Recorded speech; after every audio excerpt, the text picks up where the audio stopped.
Here's a song I've always been asked to sing as a challenge to see if I can get some notes in this song. It's a very well-known song in general, but specifically for challenging singing. If you have a male voice and you're not a tenor, just in general, it's a challenging song.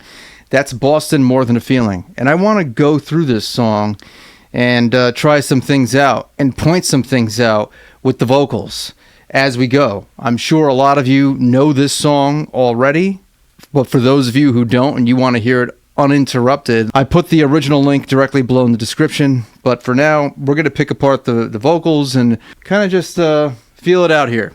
Here's Boston More Than a Feeling, a song that we all know, but it's always good to go back and listen to these classics because there's much to be learned a lot of the time. So here we go.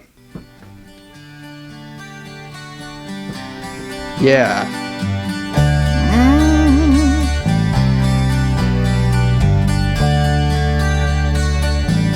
Such a... I looked out this morning and the sun was gone.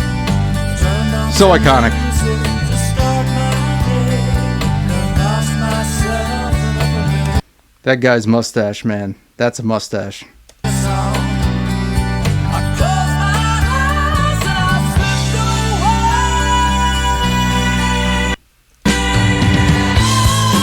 away. Okay. So if I were to, when we think about songs like this, like, before I even came on here and listened to it, I'm already thinking if I were to sing it just from memory, I would have chose to do something, way harder. Meaning like putting unnecessary amounts of stress on my voice, or not stress, but power, where when you really listen to the original, there's a lot of ramping up, and there's a light approach that's happening here that kind of gets the voice ready for projecting later on. I mean, like, for instance, this whole part is sung lightly, this verse. Lost myself in a familiar song. Lost myself in a familiar song. Now that's a low, those are some low notes right there. That's like, if you can sing it like, lost myself in a familiar song, but he's singing, lost my, that like access to the head voice is already in there. Lost myself in a familiar song. So right there is like, he kind of went like he belted a real, like it was like going from a light head voice to a belt, and then back to a lighter voice up top. So he's keeping his voice very free, because obviously there's going to be a lot of vocal acrobats throughout the song.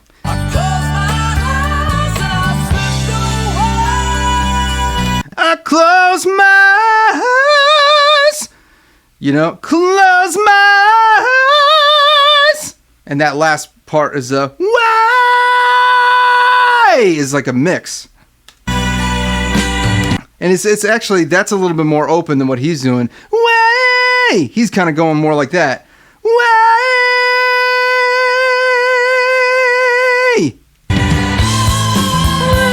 So...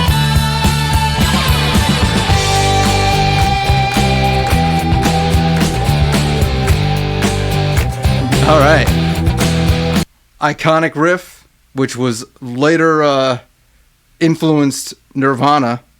I mean, I'm sure you all know the story that Smells Like Teen Spirit was like, I think Kurt Cobain trying to play that song and then said, turned it into Smells Like Teen Spirit. They used to kind of joke about that in live performances. They would play More Than a Feeling, the More Than a Feeling riff, and then, go back.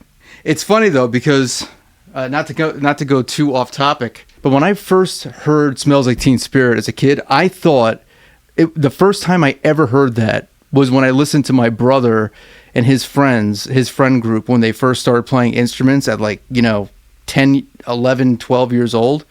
They were playing Smells Like Teen Spirit. I thought they were playing Louie Louie by the Kinks. Louie Louie, bad. That's probably the way they were playing it. So that's also kind of like similar. That was just some ADHD rambling. Let's go back. It's more than a feeling.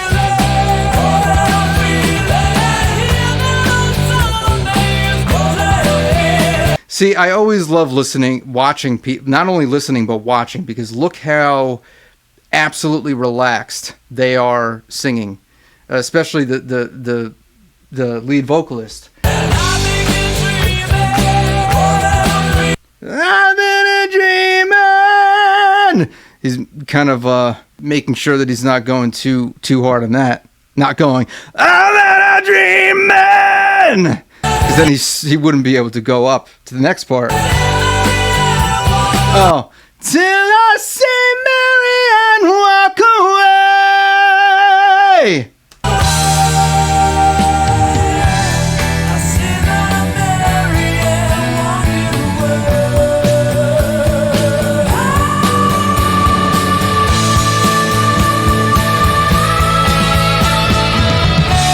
So that all of that is possible by just staying very light and staying very much inside the breath, locked tight. Not locked tight like you're tense, but just you lock it up and you kind of just let a little bit of air go as you can. Proper chord closure, because what's happening here is he's not dumping air at all. He's using his air very carefully, very light. See my Marian walking away.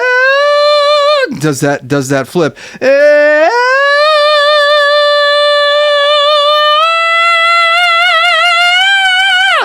You know, and that's easy. Once you get into there, it's all about just, you know, don't let go of the support. You stay in that support, and then, you know, it's like, I always envision it as this. Once you get into that nice bright head voice sound, and it's really connected to your support, and you got, you know, the back of your throat is open, your tongue is placed the right way so there's no obstructions, then it's like kind of like a zipper. It's like it zips up and down. Like you're not gonna break unless you let go, and then it goes off the axis or something.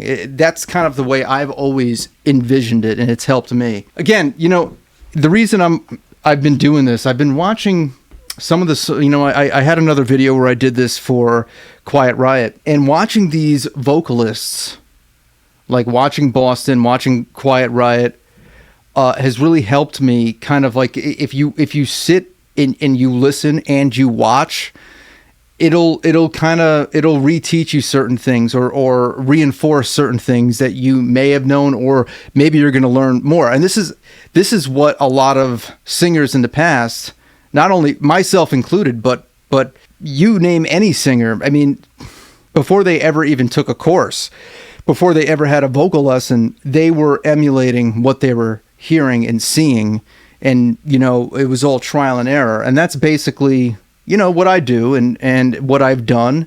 And it's what I've done in my course. I made a free vocal warm-ups course. I mean, before singing vocals like this, it is very important to warm up so you know where your voice is and to get your voice ready for something like this. So if you're interested in checking out my free vocal warm-ups course, how to warm up to sing anything you want, I put all of that directly below. The link is directly below in the description or in the pinned comments. So let's keep going and let's watch this next part.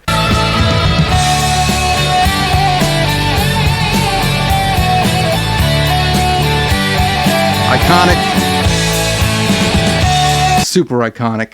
Super iconic.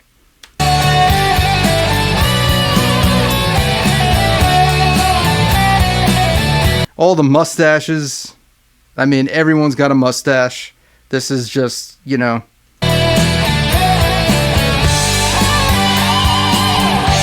Clearly the 70s.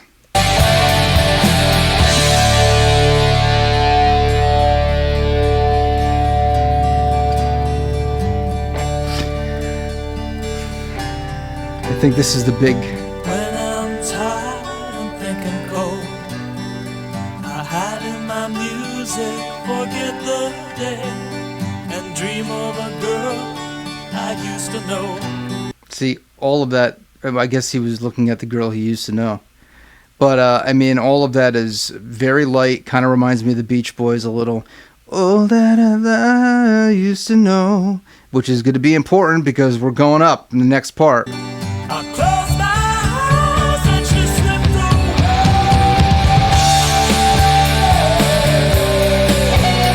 See, I close my eyes. That, like, just instead of going like, and this is what I love about, this is a very good song to even warm your voice up with if you wanted to do something even harder than this afterwards, because instead of just going like having that just be like a straight, like trying to pull your chest voice all the way up, it's letting go and at a very obvious break into a lighter note. Close my eyes and I drift away.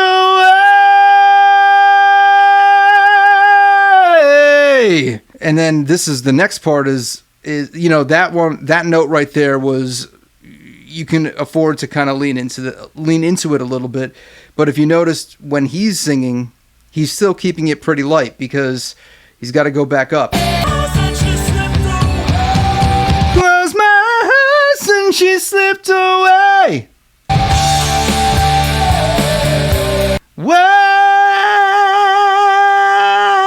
You have a little bit of that on top. Lay.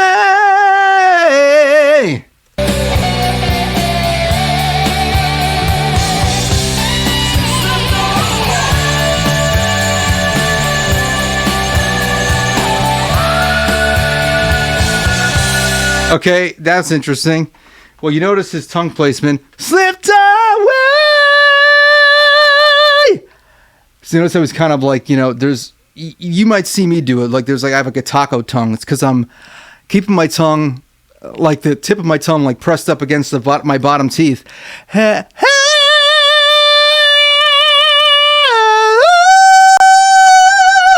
He does that very interesting over there. He turns it more into an ooh, woo over there. My bad, he did not do that. He did not do a woo. He went, which is a vowel modification instead of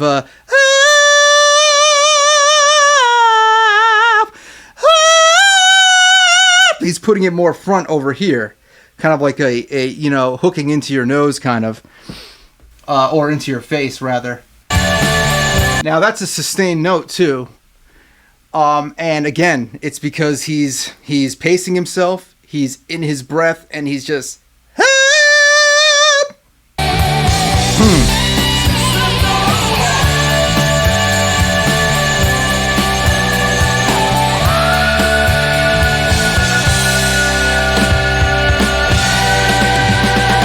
So slipped away, and she slipped away.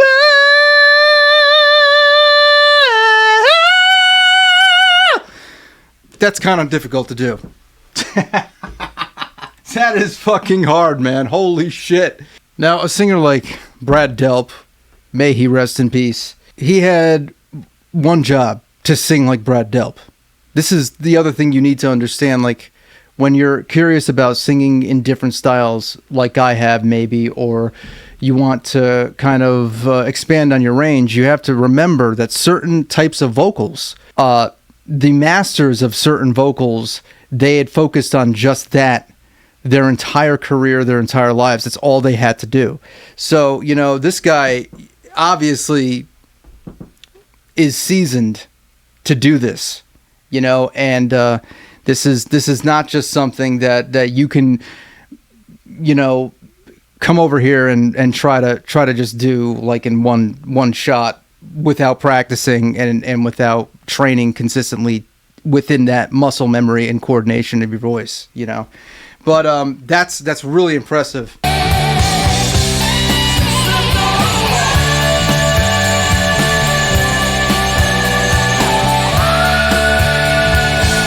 But see, right there was a break. Slipped away.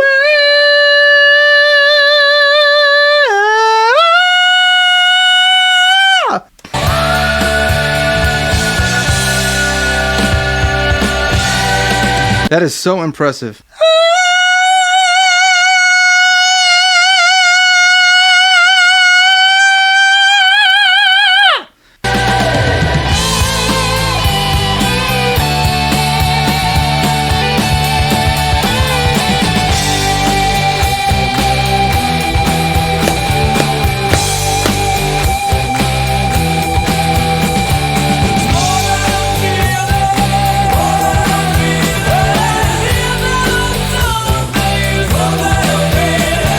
It actually kind of reminds me of Frankie Valli and the Four Seasons. Like if Frankie Valli and the Four Seasons went super rock, and that's what I like about using their Frankie Valli is a good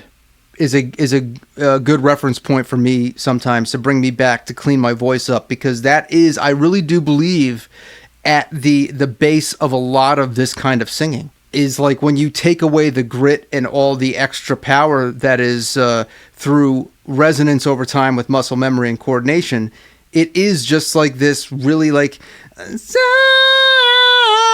very bright, more than a feeling, more than a feeling, you know, very, very bright and clean head voice, and then you build off that. That's the idea, you know, that's the mechanism, that's the kind of coordination you feel in your voice.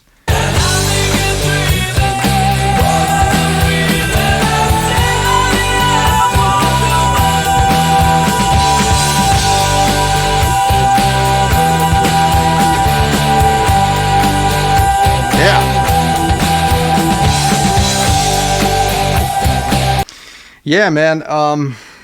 What an iconic song. Still one of those songs that, you know, I can listen to and feel good. Like, it makes me feel good. No matter how many times I hear it, it's a very feel-good song. I would say this is a great song to practice to as well. Even if, like, I've got a number of songs that I practice to that, you know, aren't exactly songs that I'm, from my favorite artists. You know, like, for instance, one of the songs that I practice to is Heard It Through the Grapevine by Marvin Gaye, because it goes through all different parts of the voice, you know, in one song. It's a very good exercise. This is like that.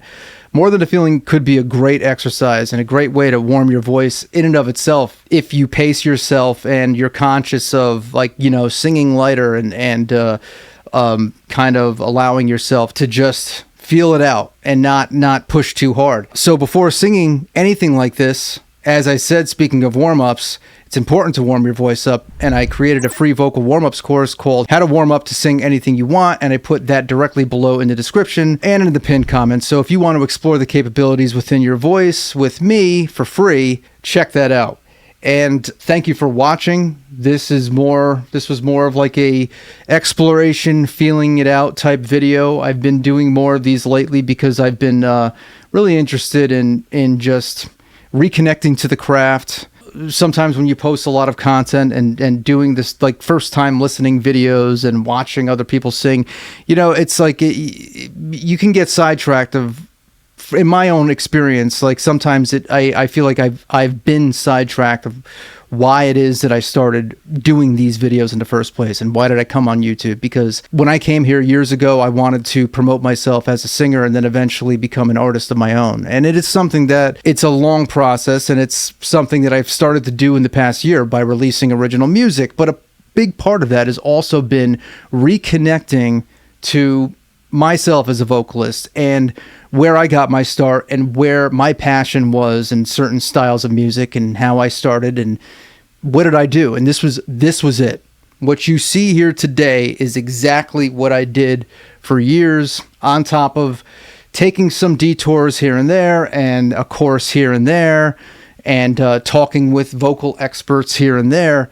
You know, but the base of it, most of it, is the experience, the learned experience you have through trial and error by listening, watching, imitating what you hear, and trying things out with your voice. It's not always going to be pretty, you know. When you take a look at how the sausage is made, it's ugly. It's not always something that is as polished as the final product, but that's exactly what you have to go through to get there. So thank you so much for watching, and I hope that you got something out of this, and don't forget to subscribe to the channel, and I'll see you next time.